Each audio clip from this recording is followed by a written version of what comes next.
2026 সালের মাঝামাঝি চলছে, জুন মাস শুরু হয়েছে, তার মানে এই সেদিন শুরু হলো জানুয়ারি, আজকে বছরের অর্ধেক শেষ হবার পথে, আর মাত্র 6 মাস কিছুদিন বাকি। বাজেট আসছে, সবচাইতে বড় বাজেট, 9 লাখ কোটি টাকার উপরে। বাংলাদেশ ব্যাংকের অনেক প্রণোদনা, বিভিন্ন তহবিল গঠিত হয়েছে। এখন অর্থনীতিতে নতুন করে প্রাণ সঞ্চার ঘটবে। আমরা আলটিমেটলি বিভিন্ন কারণে অর্থনৈতিক স্থবিরতার মধ্যে বসবাস করছি। ওয়ার্ল্ড ইকোনমির যে অবস্থা, সেখানে আমাদের অবস্থা খারাপ হবে, এটাই স্বাভাবিক। ইউরোপ আমেরিকাতে যেখানে মুদ্রাস্ফীতি হতো না বললেই চলে, এখন সেখানেও মুদ্রাস্ফীতি চরমে, আর আমাদের মুদ্রাস্ফীতি তো 10-এর ঘরের কাছাকাছি থাকে। যা হোক, এই সময়ে আমাদের এখানে দেখবেন যে ফরেন ডাইরেক্ট ইনভেস্টমেন্ট কমে গেছে, দেশীয় বিনিয়োগ হচ্ছে না, ব্যাংকগুলোতে নতুন প্রপোজাল সাবমিট হচ্ছে না বললেই চলে, মার্কেট লিকুইডিটি কমে গেছে, বিনিয়োগের ক্ষেত্রগুলো সংকুচিত হয়ে গেছে, মানুষের কাছে টাকা নেই বিনিয়োগ করার মতো। তারপরও কিছু মানুষ আছে যাদের বিনিয়োগ নিয়ে চিন্তা আছে, কারণ এই 18 কোটি জনসংখ্যার দেশে ইকোনমিক ভালনারেবিলিটিতে অনেকে ভুগলেও একটা শ্রেণী আছে যাদের কাছে কিছু টাকা পয়সা আছে, তারা সেটা বিনিয়োগ করতে চান। এখন প্রশ্ন হচ্ছে, অনেকে ব্যাংকে টাকা রাখতে ভয় পাচ্ছেন, কেউ কেউ আমাকে বলছেন যে টাকা বালিশের তলায় রাখবো, তবুও ব্যাংকে রাখবো না, অনাস্থা কোন চরম পর্যায়ে পৌঁছে গেছে। তো সেখানে আপনি কোথায় টাকা রাখবেন? আমি মাত্র 5টা বিনিয়োগের ইম্পর্টেন্ট ক্ষেত্র নিয়ে কথা বলছি, একটু ভেবে দেখেন। আমার মনে হয় এখানে একটা গাইডলাইন পাওয়া যাবে। তার আগে বলে রাখি যে আমাদের দেশে কিন্তু বিনিয়োগের অসংখ্য ক্ষেত্র নেই, একেবারে লিমিটেড কিছু ক্ষেত্র। এখানে আপনি ক্রিপ্টোকারেন্সিতে বিনিয়োগ করতে পারবেন না, ফরেন কারেন্সিতে বিনিয়োগ করতে পারবেন না, কমোডিটি মার্কেট নেই বললেই চলে, ডেরিভেটিভস নেই। তারপরে কোনো একটা বিজনেসে বিনিয়োগ করবেন, সেখানে রিস্ক, প্রতারণার রিস্ক অনেক বেশি। যাই হোক, সবকিছু মিলিয়ে আপনি কোন কোন ক্ষেত্রে বিনিয়োগ করবেন সেটা নিয়ে একটু কথা বলি। Number 1, mutual fund and SIP. যারা শেয়ার মার্কেটে বিনিয়োগ করতে ভয় পান, শেয়ার মার্কেট সম্পর্কে ভালো মতো বুঝেন না, তাদের জন্য মিউচুয়াল ফান্ডে বিনিয়োগ একটা ভালো জায়গা। মিউচুয়াল ফান্ডে বিনিয়োগ কেন ভালো জায়গা? কারণ এখানে একদল পেশাদার মানুষ, তারা আপনার হয়ে আপনার পোর্টফোলিও সামলাবে। দ্যাট ইজ, তারা বিভিন্ন ক্ষেত্রে বিনিয়োগ করে যে লাভ করবে, সেই লাভের অংশ আপনাকে দিবে। মিউচুয়াল ফান্ড মূলত অনেকের টাকা নিয়ে একটা বড় ফান্ড তৈরি করা, অ্যাসেট ম্যানেজমেন্ট কোম্পানিগুলোর কাজ সেটা। মিউচুয়াল ফান্ড রেডি করা, সেখানে ইনভেস্ট আনা, বিভিন্ন জায়গা থেকে ইনভেস্ট এনে তাদেরকে রিটার্ন দেয়া, এটা হচ্ছে তাদের কাজ। আর এসআইপি কি? Systematic investment plan. এটা খানিকটা ডিপিএস এর মতো, এটাও মিউচুয়াল ফান্ড। ডিপিএস এর মতো কেমন? প্রতি মাসে মাসে আপনি 10,000, 15,000, 20,000 টাকা করে জমা দিতে পারবেন। জমা দিতে দিতে আপনি সামনে যাবেন, 1 মাস 2 মাস যাবে, 1 বছর 2 বছর 5 বছর 10 বছর যাবে, আপনার ফান্ড গ্রো করতে থাকবে। এখানে শুধু আপনি টাকাটা ইনভেস্ট করবেন, আর আপনার কোনো কাজ নেই। আপনার পক্ষে কাজ করবে সব অ্যাসেট ম্যানেজাররা। শেয়ার মার্কেট কতটা উপরে উঠলো, কতটা নিচে গেল, এটা বেয়ার মার্কেট হলো নাকি বুল মার্কেট হলো, এটা আপনার দেখার বিষয় না। এটা দেখবে আপনার পক্ষে প্রফেশনাল, পেশাদার ফান্ড ম্যানেজাররা, অ্যাসেট ম্যানেজমেন্ট কোম্পানি যাদেরকে নিয়োগ করবে তারা। সুতরাং আপনার এখানে কোনো হেডেক নেই, কোনো টেনশন নেই, এবং আপনি রিটার্ন ভালোই পাবেন। 2 number, real estate and land. ঢাকার ভেতরে ফ্ল্যাট এবং জমির দাম আকাশচুম্বী, এটা যে কারোর পক্ষে কিনতে পারাটা সহজ নয়। আবার অনেকে ব্যাংক থেকে লোন নিতে পারেন, কিন্তু rate of interest is high, সেটা নিয়ে অ্যাফোর্ড করা কঠিন। আবার অনেকেই ব্যাংক লোনের মধ্যে আসতে চান না বা নিতেও পারেন না। তাহলে এদের জন্য বিনিয়োগের সবচেয়ে বড় আকর্ষণ হচ্ছে ঢাকার আশপাশের বর্ধিত এলাকাগুলো, যেমন পূর্বাচল হতে পারে, উত্তরার কিছু এরিয়া, পাশে আশুলিয়া, গাজীপুরের কিছু এরিয়া, এদিকে মোহাম্মদপুর এরিয়া, মোহাম্মদপুর থেকে কেরানীগঞ্জের দিকের ওই এরিয়াটা, গাবতলির আশপাশ, সাভার, এই যে ঢাকার চারপাশের যে বর্ধিত এলাকা, এই এলাকাগুলো কিন্তু খুব দ্রুত গ্রো করছে। যেহেতু দ্রুত গ্রো করছে, এখানকার জমি, অ্যাপার্টমেন্ট, এগুলোর দাম বাড়ছে, কিন্তু অনেকের কাছে এখনও সহনীয় পর্যায়ে আছে।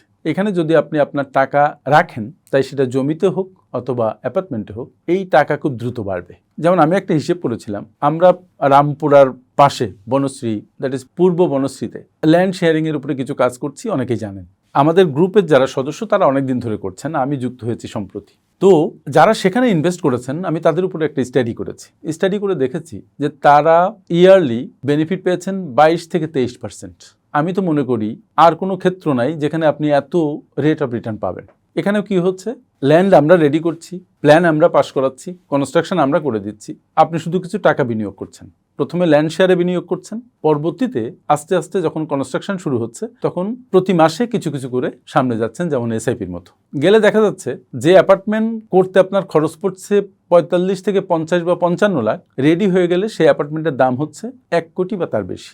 যদি টোটাল ইনভেস্টমেন্টের ডাবল হয় 5 বছরে, এবং টাকা আপনি একবারে না দেন, তাহলে বুঝতে পারছেন আপনার রেট অফ রিটার্ন কি পর্যায়ে। 5 বছরে ডাবলের তো বেশি হচ্ছে, কিন্তু আলটিমেটলি আপনি টাকা তো একবারে দিচ্ছেন না। আমি ইয়ারলি রেট অফ রিটার্ন হিসাব করেছি, এটা 22 থেকে 23%, অভাবনীয়। সুতরাং এই যে ল্যান্ড শেয়ার কিনে অ্যাপার্টমেন্ট ডেভেলপ করা এটা একটা বিনিয়োগের ভালো ক্ষেত্র। যদি আপনার এরিয়া ভালো হয়, লোকজনকে ট্রাস্ট করতে পারেন, ঝক্কি ঝামেলা আছে কিন্তু rate of return is very high. আর ঝক্কি না থাকলে আপনার রেট অফ রিটার্ন তো হাই হবে কেন?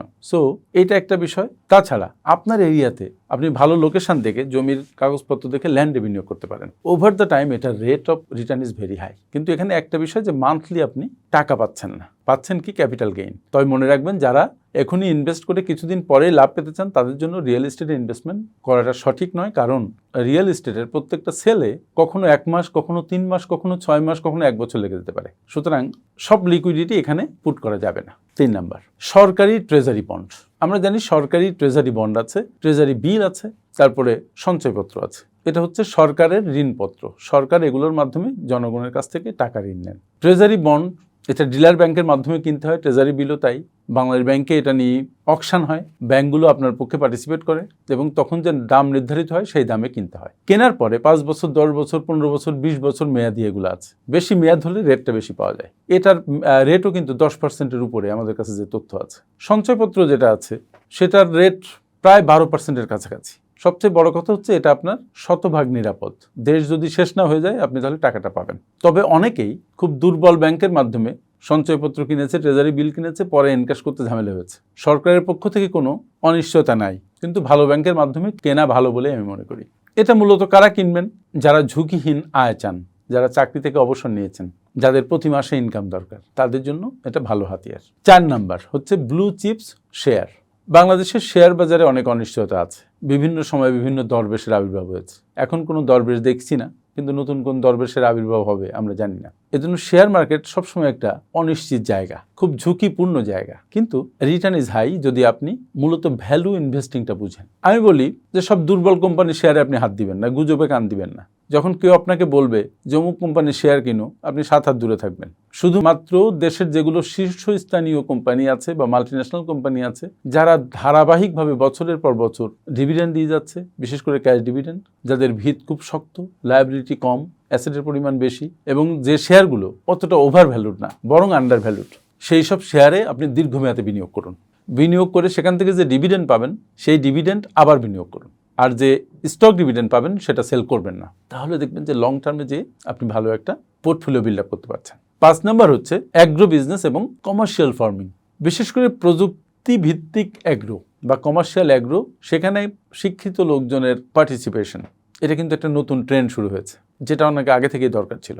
আমাদের দেশ কৃষিপ্রধান হওয়া সত্ত্বেও আমাদের এখানে টেকনোলজির ব্যবহার কিন্তু খুবই কম। ওই সারা জীবন অল্প একটু মাটির মধ্যে আমরা চাষ করি, গভীরে যেতে পারি না। তারপরও আমাদের এই ভূমি ব্লেসড ভূমি, এই জন্য পলি মাটির কারণে জমি উর্বর থাকে এবং যে কোনো বীজ দিলেই চারা হয়, ফসল হয়। কিন্তু এই পলিমাটি অববাহিত এলাকায় যদি প্রযুক্তিভিত্তিক কৃষি ভালোভাবে চালু করা যায়, তাহলে কৃষিক্ষেত্রে আমাদের ফলন কয়েক গুণ বেড়ে যাবে। আমাদের এত বর্ধনশীল জনসংখ্যার দেশে কৃষির প্রতি মনোযোগ খুবই দরকারি। আমি তো মনে করি বর্তমান অবস্থায় কৃষিতে সরকার এবং ব্যক্তিগত পর্যায়ে সবাইকে দুর্দান্তভাবে মনোযোগ দিতে হবে যদি আমরা ফুড সেফটি চাই। কারণ বৈশ্বিক অর্থনীতি, জ্বালানি সংকট, সবকিছু মিলিয়ে আমরা এমন এক জায়গায় পৌঁছেছি যে কৃষি আমাদের রক্ষা করতে পারে এই সময়। আর মানুষ যা খায়, বিশেষ করে কৃষিক্ষেত্রে যা উৎপাদিত হয়, সেগুলোর ডিমান্ড কখনো কমবে না। মানুষ বৃদ্ধির সাথে সাথে ডিমান্ড বাড়বে। ফলে কৃষিতে যারা বিনিয়োগ করবেন, প্রযুক্তিভিত্তিক ফার্মিং যারা করবেন, তারা অনেক লাভবান হবেন এবং এই লাভ কিন্তু সাস্টেইনেবল হবে। ডেইরি, বিভিন্ন ধরনের উন্নত ফলের চাষ, ঔষধি বাগান, উন্নত প্রযুক্তির মৎস্য চাষ, যৌথ খামার, এই সবগুলো দিন শেষে ভালো ফলাফল দিতে পারে। তবে হ্যাঁ, কৃষিতে বিনিয়োগ করার আগে বুঝে নিতে হবে যে আপনি কিভাবে কোথায় বিনিয়োগ করবেন, এর ম্যানেজমেন্টটা বুঝতে হবে, নলেজ লাগবে। মনে রাখতে হবে কোনো বিনিয়োগে কিন্তু সহজ নয়। আর যদি কোনো কিছু সহজ হতো, অনেক রিটার্ন পাওয়া যেত, তাহলে সবাই সেখানে ঝুঁকে পড়তো। এই জন্য আপনি তখনই সেখান থেকে বেশি লাভ করে বেরিয়ে আসতে পারবেন যেটা আপনি ভালো মতো বুঝেন, তার প্রজ অ্যান্ড কনস জানেন এবং সেই অনুযায়ী আপনি আপনার কার্যক্রম চালান। প্রজেক্ট ম্যানেজমেন্ট কিভাবে করবেন, কিভাবে বীজ সংগ্রহ করবেন, মাটির উপরে কিভাবে কাজ করবেন, কখন সার দিবেন, কখন পানি দিবেন নাকি দিবেন না, তারপরে কখন ফলটা প্রকিউর করবেন, কিভাবে সেটা রাখবেন, কিভাবে বিক্রি করবেন, এই সামগ্রিক বিষয়ে আপনার ধারণা লাগবে, অভিজ্ঞতা লাগবে, জ্ঞান লাগবে। তাহলে সেখান থেকে আপনি ভালো একটা রিটার্ন বের করে আনতে পারবেন। বর্তমান সময়ে দেখবেন যে অনেকে অ্যাগ্রো ফার্মিংয়ের নামে শেয়ার বিক্রি করছে। এটাকে আমি সাধুবাদ জানাই, কিন্তু আপনি দেখে নেবেন যে বিনিয়োগের আগে যে আপনার রিস্ক কতটুকু। যদি সেখানে আপনি ক্ষতিগ্রস্ত হন, তাহলে আপনি নিজেকে বাঁচাতে পারবেন কিনা। বর্তমান সময়ের ইনভেস্টমেন্টের গোল্ডেন রুল আমি একটু বলে দেই, আপনারা শুনুন। প্রথম কথা হচ্ছে don't put all of your eggs in one basket. যতগুলো বিনিয়োগের মাধ্যম বললাম সব জায়গায় টাকা ভাগ করে রাখুন, কোনো জায়গায় সব টাকা পুট করবেন না। আরেকটা বিষয় হচ্ছে বিনিয়োগ করার আগে নিজের emergency fund for 6 months at least ready হয়েছে কিনা সেটা দেখবেন। Emergency fund is very vital, কারণ শুধুমাত্র এমার্জেন্সি ফান্ড না থাকার কারণে বিপদ আসলে মানুষ তার ইনভেস্টমেন্ট ভেঙে খায়, ইনভেস্টমেন্ট ভেঙে তার দৈনন্দিন প্রয়োজনীয়তাগুলো মিট করে, যেটা তার ইনভেস্টমেন্টের ফ্লোকে নষ্ট করে। সো আপনারা বুঝলেন যে 5টি ক্ষেত্র খুবই ইম্পর্টেন্ট বর্তমান সময়ে ফর ইনভেস্টমেন্ট। আপনি ইনভেস্টমেন্ট সংক্রান্ত জ্ঞান অর্জন করুন, তারপর ইনভেস্টমেন্ট শুরু করুন। আর হ্যাঁ, যারা পোর্টফোলিও সাজাতে পারছেন না এবং বাজেটিং বুঝছেন না, কিভাবে টাকা খরচ করবেন বুঝছেন না, কিভাবে আয় করবেন বুঝছেন না, তারা আমাদের সাথে পার্সোনাল কনসালটেশনে বসতে পারেন, সেটা হয়তো আপনার জন্য সহায়ক হতে পারে। যাই হোক, আমার সাথে এতক্ষণ থাকার জন্য অনেক অনেক ধন্যবাদ। আবার দেখা হবে পরবর্তী কোনো ভিডিওতে। আসসালামু আলাইকুম।